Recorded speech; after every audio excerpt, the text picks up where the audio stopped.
Hello friends, welcome to our channel mathematics success. हम लोग यहाँ पे कुछ रिकरेंस फार्मूले जैसा पढ़ेंगे, ठीक है।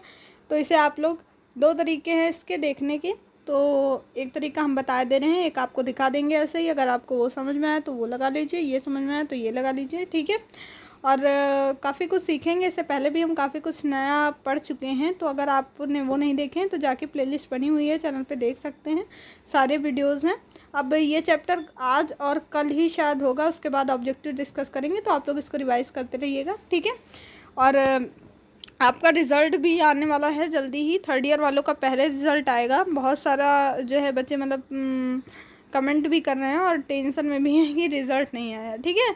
तो कोई टेंशन लेने की बात ही नहीं है कि आपका रिज़ल्ट जल्दी ही आ जाएगा। तो उससे रिलेटेड जो भी अपडेट आएगी तो आपको बताएंगे। फालतू की वीडियो नहीं बनाई, मतलब क्योंकि कोई मतलब ही नहीं है उसका, इस वजह से, ठीक है। बाकी देखते हैं क्वेश्चन क्या है। प्रूफ दैट करना है फॉर डेल्टा एन ओ 0 m equal to N del n -1 0 m -1 plus del n 0 m -1। और सारे लोगों ने ये जो पीछे वीडियो में आपको दिए थे हमने डेल 6 0 6, तो इन सब के आंसर नीचे कमेंट बॉक्स में जिन्होंने बताए होंगे वो अच्छी बात है। नहीं बताए हैं तो उन्हें जा करके देखिए, ठीक है। उसके बाद नीचे कमेंट में आंसर भी बताइए। ओनली 1 लाइन का आंसर है, तो आप लोगों को सबको कमेंट करके बताना ही बताना है, ठीक है। तो यहाँ पे उठाया हमने इसको डेल n 0 m, देन क्या किया हमने, इसको बाइनोमियल से ओपन कर दिया। ये फॉर्मूला था, हमने आपको कल लिखाया भी था, ठीक है। अभी आपको दिखा देंगे कि पीछे हमने जो है पिछले वीडियोस में आप जाके देखिए, वहाँ पे आपको बताया था ना ये कैसे याद रखना है। उसमें वैल्यू पुटअप करके हम लोग आंसर्स निकालते थे, ये वाले जो डेल 5 0 6 या जो भी क्वेश्चन थे वो इसी में रख के निकालते थे, ठीक है। तो यहाँ पे इसको खोलना शुरू किया। NC1 की वैल्यू एन आएगी। NC1 की वैल्यू केवल देखो क्या होता है, n upon factorial 1 factorial n-1। तो यहाँ ये n निकाला तो n से हुआ n-1, इस फैक्टोरियल से कट गया, ये केवल n बचा, ठीक है। इस वजह से यहाँ पे n लिखा, और ये n-1 की होल पावर m था ही। NC2 को n-1 अपॉन फैक्टोरियल 2 ये ऐसे ही लिख दिया, ठीक है। सो ऑन जाता जाएगा कहाँ तक, NC n-1 का क्या हो जाएगा, n-1 to the power n-1, ठीक है। तो इसमें सब में से देखिए आपको n कॉमन मिल रहा है, हमने n ले लिया। यहाँ पे n हमने यहाँ पे n से मल्टीप्लाई कर दी, n से डिवाइड कर दिया, ठीक है। तो n कॉमन ले लिया, तो यहाँ क्या बचा, n की पावर m अपॉन n बचा। तो जब n है ये ऊपर जाएगा तो n की पावर m इंटू n की पावर -1 होगा। ये m -1 हो गई n की पावर, यही लिख दिया है डायरेक्ट हमने यहाँ पे n की पावर m-1, ठीक है। तो आगे देखते हैं, इतना समझ में आ गया होगा। उसके बाद यहाँ पे लिख दिया, ठीक है। मल्टीप्लाई की n से, डिवाइड किया, उसके बाद जो ये था ये ऊपर लेके चल गए n, ये सब में से ऊपर वाला कॉमन ले लिया। यहाँ n-1 to the power m, n यहाँ से कॉमन चला गया तो बचा n-1 अपॉन फैक्टोरियल 2 n-2 की पावर n, ठीक है। m यहाँ पे m कर लीजिएगा, और -1 की पावर n-1, ठीक है, ऐसे लिख दिया। अगर हम n में +1 कर दे -1, कोई फ़र्क पड़ेगा, नहीं पड़ेगा। यहाँ से -1 +1 कट गया, फिर से वही आ गया, ठीक है। हमने यहाँ सब में ऐसा ही किया, ठीक है। -1 +1 करके इसको बनाया, ठीक है, इस फॉर्म में बनाया ताकि हम इसको लिख पाएँ। इस वजह से ये e ऑफ n-1 हो गया, ठीक है। आपको पता है क्या होता है, n-1 +1 होता है, क्या होता है, e ऑफ x होता है x +1, ठीक है। वैसे ही यहाँ पे x की जगह क्या है, n 1 + n है, ठीक है। और n-1 है और 1 प्लस कर रहे हैं, ठीक है। तो इसीलिए e ऑफ n-1 लिखा है। ये शुरुआत में e वाले जितने फॉर्मूले बताए थे, जो लोग शुरुआत से देख रहे हैं उन्हीं को समझ में आएगा।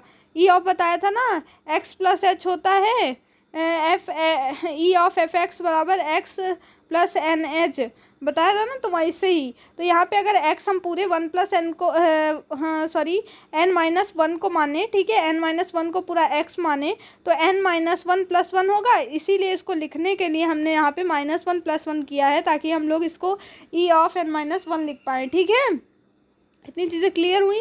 बाकी अगर ऑब्जेक्टिव है तो आपको केवल फॉर्मूला याद रखना, बाकी मतलब छोड़ दीजिए। अगर सब्जेक्टिव हो जाता है तो फिर तो आपको पढ़ना पड़ेगा, इसलिए आप नोट्स बना सकते हैं, ठीक है। इनको ये लिख दिया। अब 1 टू द पावर m-1 हो गया, माइनस इसको भी NC1 करके लिखा था, लेकिन यहाँ पे इसीलिए बनाया गया है ताकि n-1 C1 लिख पाए। ये हो गया e ऑफ n, ये तो ये इसका था, ठीक है। अब यहाँ पे n-1c1 e(n-2) 1m-1 लिख दिया, ऐसे ही लिख दिया इन सबको। उसके बाद यहाँ से n हो गया, ये e(1) की पावर m-1 हो गया। आपको पता है फॉरवर्ड डेल्टा बराबर e-1 होता है। यहाँ पे रख दिया, वैल्यू पुटअप कर दी और देन ई को फिर से लिख दिया। भाई यहाँ से अगर ई की वैल्यू निकालें हम लोग तो ई बराबर क्या आएगा 1 प्लस फॉरवर्ड डेल्टा लिख दिया, देन मल्टीप्लाई कर दी अंदर पूरे की, तो डेल की पावर n-1 प्लस 1, भाई ये पावर इसकी +1 है तो -1 + 1 का है n बचेगा, इसमें करेंगे तो ये बचेगा। ठीक है, ये आंसर आ गया हमारा। ओके, इतनी चीज़ें क्लियर हो गई। अब देखते हैं दूसरा क्या तरीका हो सकता है जिससे हम इसको लगा सकते हैं। और उससे पहले अगर आप हमारे चैनल पे नए हैं तो चैनल को ज़रूर सब्सक्राइब कर देंगे और बाकी लोगों के साथ शेयर भी करेंगे। ठीक है, वीडियोस को शेयर करना कंपलसरी है, मैंने कल ही बोला था, आज फिर से बोल रहे हैं कंपलसरी है, तो मीन्स कंपलसरी है। आप लोग जितना भेज सकते हैं, जितने लोगों के साथ शेयर कर सकते हैं तो प्लीज़ ज़रूर करिएगा। ठीक है, एज अ रिक्वेस्ट।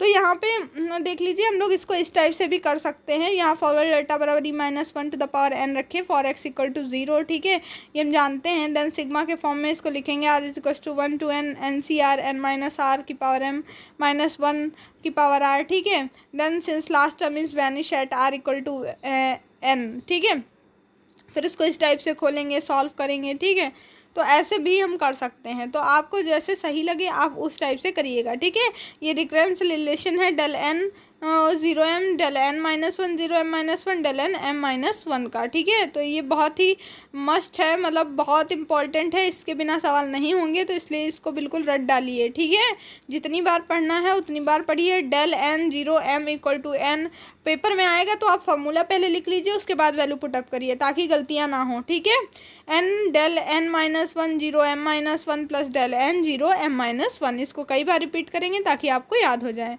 ठीक है, तो एक्सरसाइज देखते हैं, कुछ क्वेश्चंस हैं।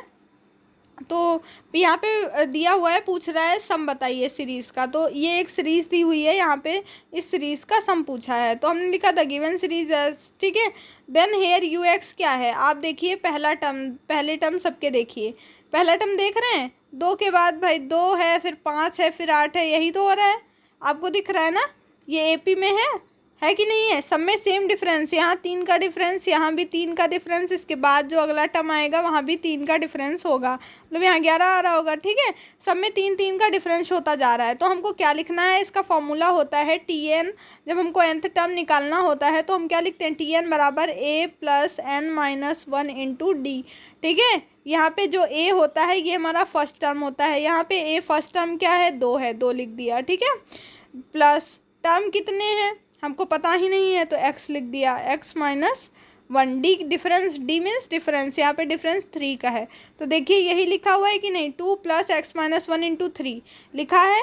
इतना चीज़ें क्लियर हुई। अब देखो ये अगले में क्या है, यहाँ पे देखो 5 है, फिर 8 है, फिर 11 है, इसमें 3 का डिफरेंस चल रहा है कि नहीं चल रहा है। यहाँ पे a क्या है, अभी फार्मूला बताया, a plus n-1 into D, a है यहाँ पे 5 प्लस n पता नहीं x-1, d कितना है, डिफरेंस है सब में 3 का, तो 3, देखो ये फार्मूला लिख दिया। ठीक है, क्योंकि ये दोनों टर्म इनटू में चल रहे थे इसीलिए ये दोनों इनटू में लिखे। ठीक है, इतनी चीज़ें क्लियर हुई। आप सोच रहे होगे कि इनटू में क्यों लिखे, अगर आप चाहो तो सिंपल से ऐसे भी अगर आप सीरीज़ देख के करोगे तो आराम से कर पाओगे। अगर इन दोनों के बीच में प्लस नहीं होता, ठीक है, तो जो कुछ मतलब इनटू नहीं होता तो यहाँ जो होता वो करते, लेकिन यहाँ पे इनटू है तो हम लोग एक ये टर्म आएगा। अभी भाई यहाँ पे 1 वैल्यू पुटअप करके देखो, 1 पुट करते हैं तो 2 प्लस 1 माइनस 1 इंटू 3। ठीक, ये हो गया एक टर्म, दूसरा होगा 5 प्लस 1 माइनस 1 इंटू 3, तो ये 1 माइनस 1 तो 0 हो गया, तो यहाँ 2 आया, यहाँ क्या 5 आया, तो 2 इंटू 5 आया कि नहीं आया, तो 2 रखेंगे तो इसी टाइप से अगली वैल्यू आएगी 5 और इंटू 8, तो इसलिए इसको यहाँ पे किया। फिर क्या किया, 2 प्लस 3x माइनस 3 खोला तो देखिए 3x तो 3x हो गया, 2 में से 3 गया तो माइनस का 3 में से 2 गया, माइनस का बड़ा इसलिए -1 आ गया। ठीक है, यहाँ 5 है, plus 5 plus 3x minus 3, 3x 5 में से 3 गया 2, 3x प्लस 2 आ गया। ठीक है, अब क्या कर रहे हैं, दोनों में से 9 कॉमन, 3 कॉमन लिया है। देखिए 3 कॉमन लेते कैसे हैं, आपको पता है 3 जैसे 3x माइनस 1 में से 3 कॉमन लेना है। अब आपको पता है दोनों में तो 3 तो है ही नहीं, मतलब अब हम 3 कॉमन कैसे लें, तो यहाँ से जब हम लोग लेते हैं, मान लो यहाँ पे भी हमने 3 से मल्टीप्लाई कर दी, नीचे भी 3 से मल्टीप्लाई कर दी। ठीक, ऊपर तो था 3, तो हमको कुछ करना ही नहीं है, हमको यहाँ से 3 लेना है, तो हमने यहाँ से 3 ले लिया। अब दोनों का ऊपर का 3 ले लिया, तो यहाँ क्या बचा, x माइनस 1/3 बचा। अब हमको 3x प्लस 2 से 3 कॉमन लेना है, तो हमने यहाँ 3 से मल्टीप्लाई कर दी, इधर भी नीचे कर दी। अब देखो ऊपर से दोनों में 3 कॉमन ले लिया, तो यहाँ क्या बचा, x प्लस 2/3 बचा, यही यहाँ पे लिखा। ठीक है, ये 3 और ये 3 की मल्टीप्लाई हो गया, यहाँ 9 हो गया। ठीक, दोनों टर्म से एक एक 3 लिया और 3 3 जा 9 होता है, वो हो गया। अब क्या किया है, इसको पहले लिख दिया, इसको बाद में लिख दिया। आपको पता है, आपने सीखा है कि आप x ऑफ फैक्टोरियल 1 x होता है, x ऑफ फैक्टोरियल 2 क्या होता है, x माइनस 1 होता है कि नहीं होता है। बहुत सवाल कराए हैं इस पे, ये देखो लिखा हुआ है यहाँ पे। तो ऐसे ही ये टर्म बन रहा है, देखिए पहला टर्म अगर x है, ठीक है, x प्लस 2/3, ठीक है, तो दूसरा क्या होगा, x प्लस 2/3 -1, ठीक है, यही तो होगा -1 भाई, अगर फॉरवर्ड डेल्टा के फॉर्म में लिखिए। तो अब इसको जब सॉल्व करेंगे, x प्लस 2 पूरे के पॉइंट में 3 -3, तो देखो x माइनस 1/3 आएगा कि नहीं, ये 2 में से 3 गया, -1/3 आएगा, यही टर्म आ रहा है। तो इसको हम फैक्टोरियल के फॉर्म में लिख सकते हैं। तो हमने यहाँ इसको फैक्टोरियल के फॉर्म में लिख दिया, 9x माइनस 2/3 और फैक्टोरियल 2। ठीक है, कैसे लिखा है बता दिया है, आप प्रैक्टिस करेंगे ताकि आपको चीज़ें समझ में आ जाएं। Now we know that sigma x equal to 1 to n ux क्या होता है, forward delta inverse ux 1 to n plus 1। ठीक है, ये आपको कल बताया था फॉर्मूला सीरीज़ का, तो उसी में वैल्यू पुटअप करेंगे। ये वैल्यू तो दी हुई है यहाँ पे, ux ये हमारा आया। ठीक है, अब इसको यहाँ पे वैल्यू रख देंगे, यहाँ पे वैल्यू रख के जब खोलते हैं, ठीक है, तो आपको पता है, हम बता चुके हैं आपको डेल्टा का मतलब क्या होता है। अगर डेल्टा का मतलब डिफरेंशिएशन होता है, और अगर डेल्टा इन्वर्स हो जाए तो मीन्स इंटीग्रेशन। तो यहाँ डेल्टा इन्वर्स है तो इंटीग्रेशन करेंगे, आपको पता है एक्स क्यूब का इंटीग्रेशन क्या होता है, x पावर 4/4 होता है।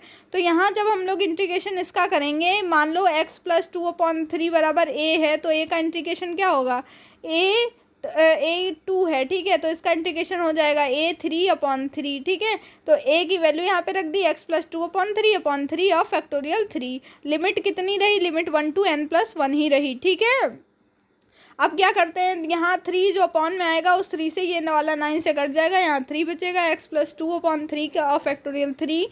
आपको अगर चीज़ें समझ में ना आ रही हो तो थोड़ा खुद से लगाइएगा कॉपी पे, जब तक पेन नहीं चलेगा आपको कुछ नहीं क्लियर होगा, इसलिए पेन चलाना बहुत ज़रूरी है। तो यहाँ 3 बार फैक्टोरियल अगर खोलेंगे तो आपको पता है x माइनस 1 x माइनस 2 तक फैक्टोरियल खुलेगा, तो मीन्स x प्लस 2/3 पहला होगा, दूसरा होगा x प्लस 2/3 -1, तीसरा होगा x प्लस 2/3 -2। जब इन सबको सॉल्व करेंगे तो आएगा हमारा ये वाला टर्म, तो एज इट इज़ यहाँ करेंगे -1/3, इसको 2 माइनस 2 3 6/3, तो मीन्स -4/3। ये तीनों टर्म आएंगे, लिमिट 1 to n plus 1 है। आपको पता है लिमिट कैसे खोलते हैं, अगर किसी की पावर, जैसे मान लो x प्लस 1 की लिमिट है 0 to 5, तो आपको क्या करना होता है, पहले आप क्या रखते हैं, यहाँ पे n मतलब 5 रखेंगे, 5 + 1 और -5 आप 0 रखेंगे, 0 + 1। ठीक है, तो माइनस लगा के यहाँ पे जो लोअर लिमिट होती है उसको रखते हैं। तो यहाँ पे जो है, यहाँ अपर लिमिट है n+1, तो यहाँ n+1 रखा पहले हमने, x की जगह पे हर जगह 3 बाहर रख लिया, देखिए दोनों में क्योंकि 3 होगा दोनों लिमिट में, यहाँ n+1 हर जगह रख दिया, फिर हमने माइनस लगाया, अब हर जगह 1 रखेंगे, ये लोअर लिमिट होती है, नीचे है। ठीक है, अब हर जगह 1 1 रख दिया। जब इसको हम लोग सॉल्व करेंगे इस टाइप से, ठीक है, तो आपका कुछ इस तरीके से क्वेश्चन सॉल्व होगा। माइनस में इधर तो एक ही टर्म बचेगा, ये हो गया, मतलब पूरा मल्टीप्लाई होगा ना, और इसको जब खोलेंगे तो इस टाइप से आएगा जब इसको पूरा सॉल्व कर देंगे। ठीक है, इसको कैलकुलेशन है थोड़ी सी, आप खुद से करिएगा, बाद में इससे मिला लीजिएगा अगर कहीं पे गड़बड़ हो जाए तो। ठीक है, बाकी बहुत सा इजी क्वेश्चन था, और आपको इससे रिलेटेड क्वेश्चंस भी लगाने हैं। ये क्वेश्चन है ये आपके लिए, देखिए यहाँ पे हमने ux बता भी दिया है, आपको ux ऐसे बनाना है, और थोड़ा सा और दिखा देते हैं, आपको खोल के मल्टीप्लाई नीचे करनी है खुद से। नीचे अगर क्वेश्चन हो जाए तो यस लिखिएगा, नहीं होता है तो नो लिखिएगा। ठीक है, तो मैं अगले वीडियो में आपको क्वेश्चन का आंसर बता दूंगी। अगर किसी ने कुछ नहीं लिखा तो फिर क्वेश्चन नहीं बताया जाएगा, तो इसलिए आप लोग लिखेंगे ज़रूर कि किसने क्वेश्चन किया, किसने नहीं किया, हुआ या नहीं हुआ। ठीक है, बाकी क्लासेस डेली रेगुलर बेस पे जो देखता होगा उसके सारे क्वेश्चन हो ही जाएंगे, ना हो तब भी बताइएगा। ठीक है, तो रिज़ल्ट भी जल्दी ही आएगा, रिज़ल्ट को लेकर टेंशन लेने की कोई ज़रूरत नहीं है। और हम लोग जैसे ही रिज़ल्ट आएगा तो अपडेट आपको मिल जाएगी। वीडियो को शेयर करेंगे सभी लोग अपने सभी दोस्तों के साथ। मिलते हैं अपने नेक्स्ट वीडियो के साथ। जय हिंद, जय भारत।